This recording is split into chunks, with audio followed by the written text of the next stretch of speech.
you guys, welcome back to the channel, or welcome to the channel if you're new. I basically do videos on things that I find interesting or I find concerning, and I want to get out to everybody and I want to have discussions about. So if you're here for that kind of thing, I hope you stay, and I hope I bring something to you that you haven't heard of already. Today we're going to be looking into what's in our food. And all different levels too. I've done so much research that I've come up with so many different things. It's gonna have to be a couple of different videos. It's just so massive. Today we're gonna really talk about like pesticides and things like that and how harmful they can be, and just some information to think about. So it's going to be a really long video because these clips are really long, but I didn't want to really cut a lot out because I think that they're really important. So I hope you enjoy. Let's get started. Gee, the lack of humility before nature that's being displayed here. Alarming rate. 85% of people are concerned about pesticide exposure in food. Are they risky? The mystery illness is said to have been caused by excess levels of toxins in pesticides. We have a growing and hungry population to feed. So the question is, can we feed the whole world without chemical pesticides? Everybody hates a pest. And since the dawn of agriculture, we've been trying to keep them away from our food. Ancient Greek and Egyptian communities trained their cats and even domesticated mongooses to keep locusts and rodents away from their cereals and fruit crops. Some European communities were more inspired. From bagpipes to flutes, some tried to keep their gardens and farms in bloom with the right music.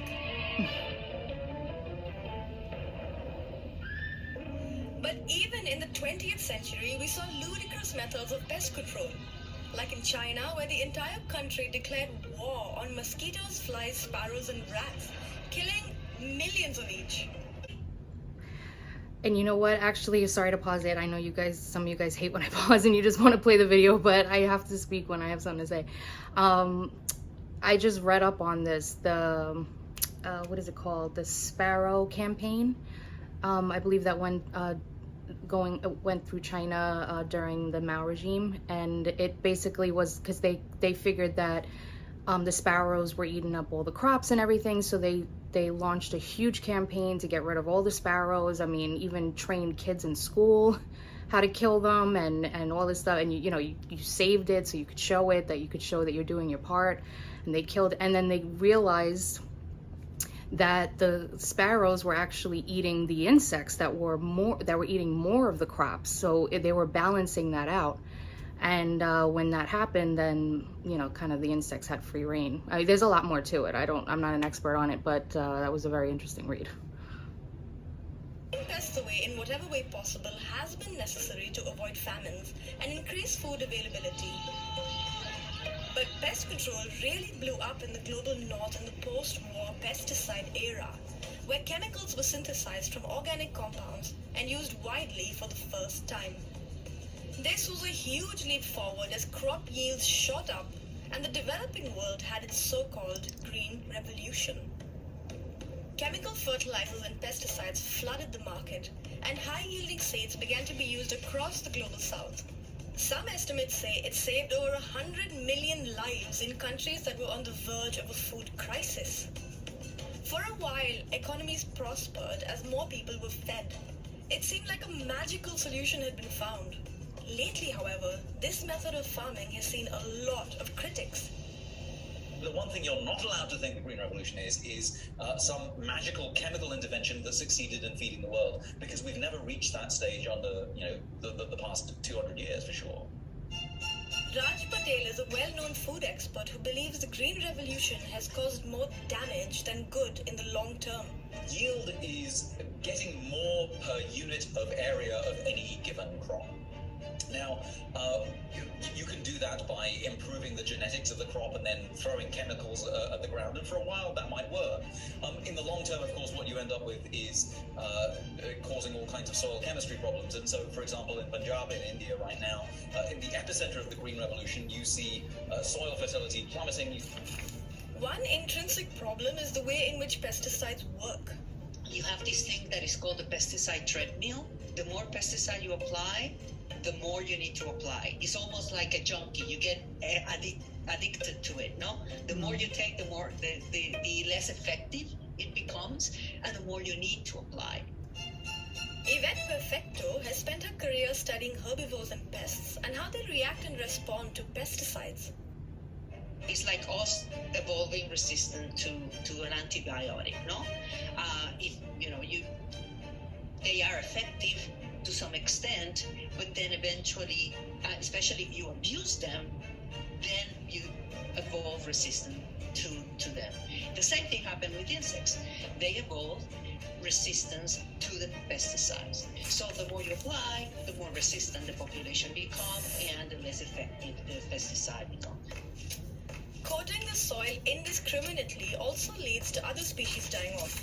In the last 30 years, global insect populations around farms have declined by up to 75%. And that's not all. Runoffs from farms fill rivers with chemicals, and when they drain into the ocean, they kill off large populations of wildlife from sharks to turtles and whales, like in the Gulf of Mexico's dead zone. Not to mention that spraying pesticides also causes farmers problems from skin rashes to long-term lung damage.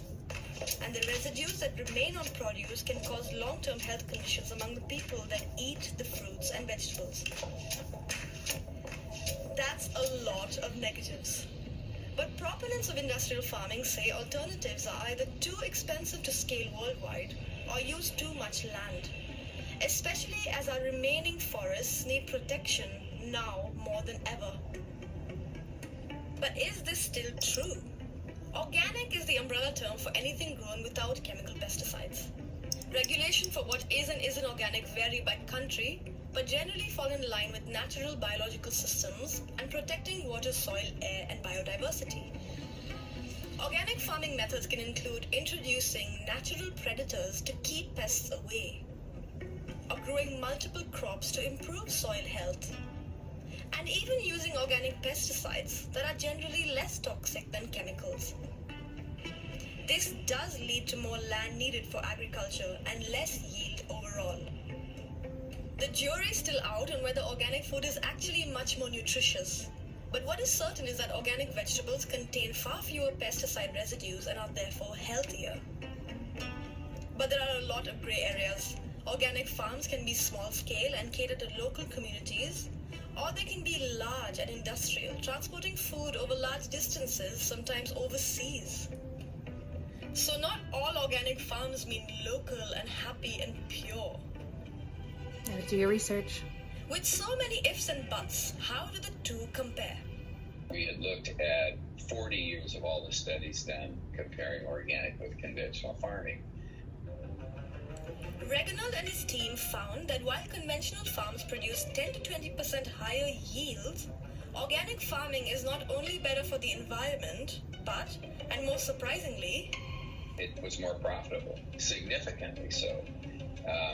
And part of that reason is because organic farmers get a premium for their food. They get more money for their food. Over that 40-year period between 1975 and 2015, the premium averaged about 30% more. This high price of organic food can't be ignored though. Eggs cost up to 3 times more in Germany, where I live, for example. Organic milk is double the cost of conventional milk.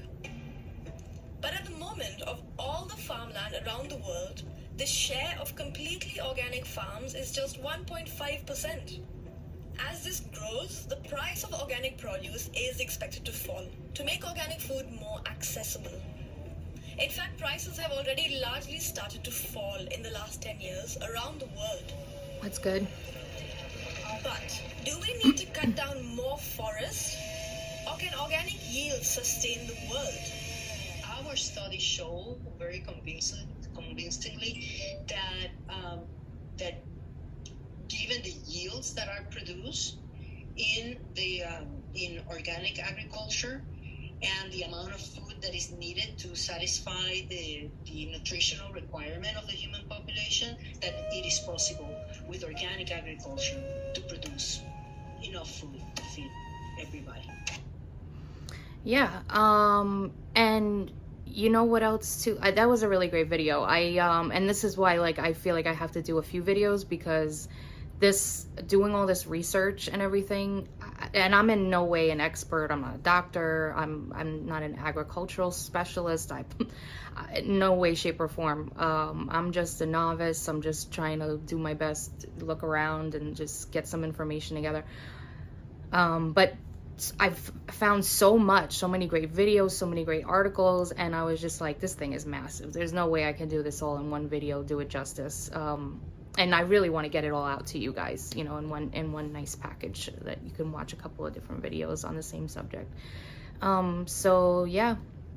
What do you guys think about everything that was said in there? And I also, because I was wondering, I was like, you know, they say that they do the pesticides, you know, to kind of, I guess it, you know, it helps the growth, and it, you know, it stretches out the amount that they can, you know, they yield, so that way they can get it out to the masses and feed more people. And then I looked up to see, like, you know, supermarkets, you know, how much food do they actually throw away, like the fresh food, weekly, and you know, like by year and everything like that, and it's staggering. I'm gonna put it somewhere up here, picture of the article, so you can read it if you want to pause it to read it. But it's a lot. But yeah, so if we're throwing away tons and tons and tons, and you know, like the landfills are full of fresh food, that how does that make sense that we need to do our farming like this?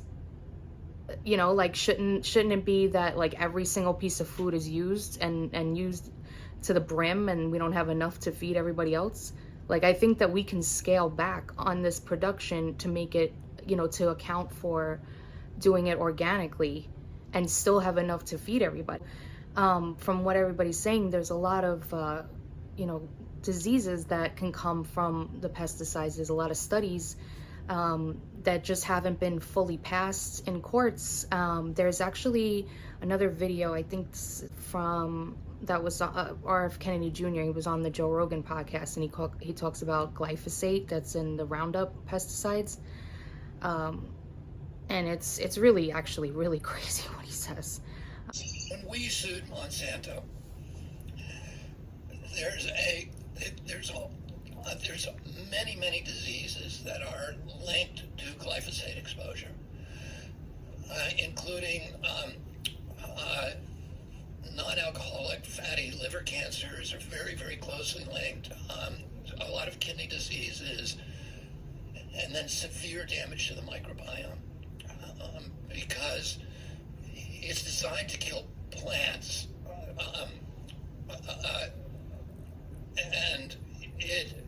and there are structures in your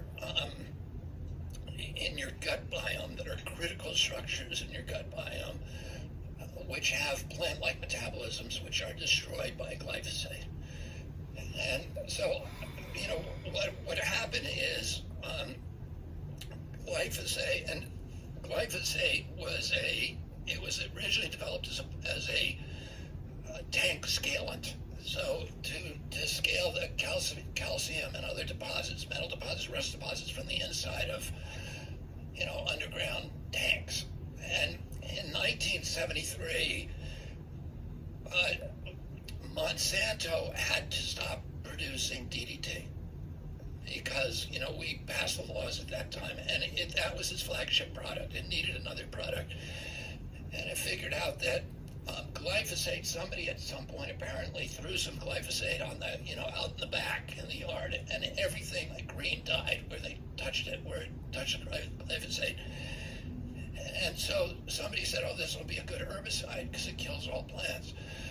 So originally, Monsanto developed it as an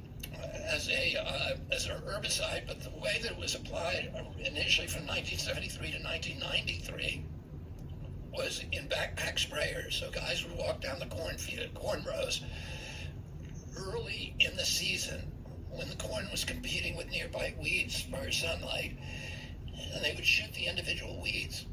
This man is so knowledgeable. In 93, somebody figured out a way that glyphosate, there was certain bacteria that glyphosate would not kill. And they said we could take a gene out of that bacteria and put it into a corn seed and develop a corn that cannot be killed by glyphosate. So they developed Roundup Ready corn. And that corn, you can pour glyphosate all over it and it will do nothing to it. So now you can fire all of those workers who are expensive, and you hire one airplane and they fly over the fields, they saturate the entire landscape with glyphosate. Everything dies except the Roundup Ready corn.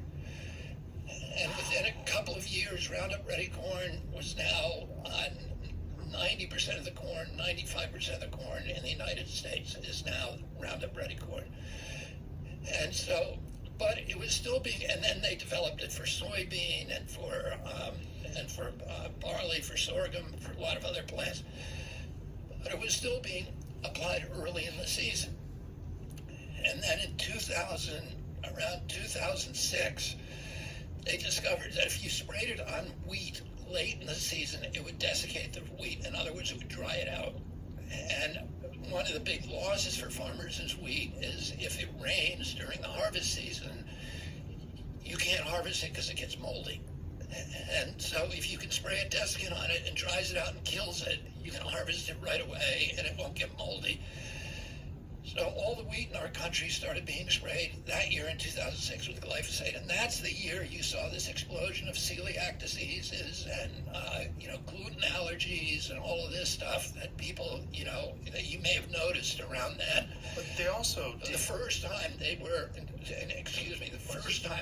they're spraying it directly on food, because it used to be they were spraying it early in the season. And it would, it would wash off, and the corn would get higher than the weeds, and you wouldn't have to do it. But now they're spraying it directly on our food. Sorry, Joe. Go ahead. No, it's okay. So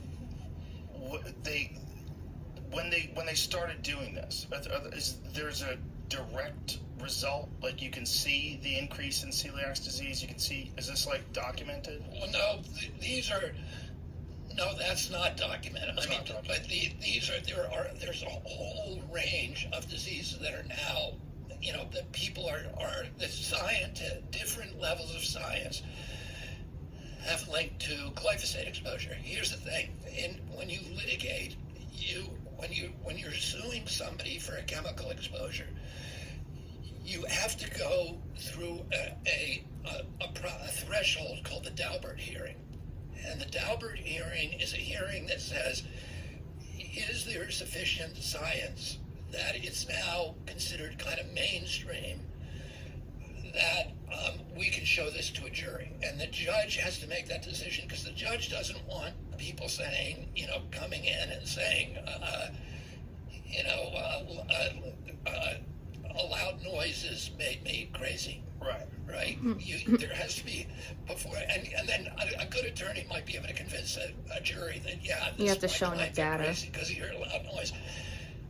So the judge needs to make a threshold decision about whether there's sufficient science to show a jury, and that is a very high threshold. So of all of the diseases that are probably almost certainly caused by glyphosate, the only one to pass that threshold was the case that we brought for non-Hodgkin's lymphoma. So at that point, we had enough rat studies, enough human studies. We had about 10 of each, and we were able to go to the judge and say, we got enough science on this now to show that it's that non-Hodgkin's lymphoma is being caused by glyphosate. So those were the only cases we brought. The other thing, but there are a lot of really interesting studies that show links between injuries to children and the amount of glyphosate in a woman's urine and the mother's urine, including a lot of sexual development. It's an endocrine disruptor. So, similar to phthalates. Phthalates are an endocrine disruptor. Probably the most disturbing endocrine disruptor, and this is something we should all be looking at, is atrazine. Yeah. Because atrazine, which is now ubiquitous, it's everywhere. Okay, I'm just gonna leave it right there because this video is already getting super long. Again, I'm gonna do more on this because I have a ton of videos that I've downloaded and edited and put together, a ton of different pieces of research, stuff that I've written down, and I would really like to bring it to you all. So if you haven't already, please like, comment, and subscribe. Definitely ring that notification bell so you can be alerted to any new videos that I might be dropping. And really engage, because I do try to engage with everybody that comments as much as I can, and I really love hearing from you all. And again, I'm no expert in all of this, so take whatever I'm saying and don't go run with it. You can definitely do your own research, and I would definitely welcome anything you have to say, any feedback, any corrections even, or anything that you've heard that you would like to add. That'd be great. Just remember, what do I know? What do you guys think? I don't think you're giving us our due credit. Our scientists have done things which nobody's ever done before. Yeah, but your scientists were so preoccupied with whether or not they could that they didn't stop to think if they should.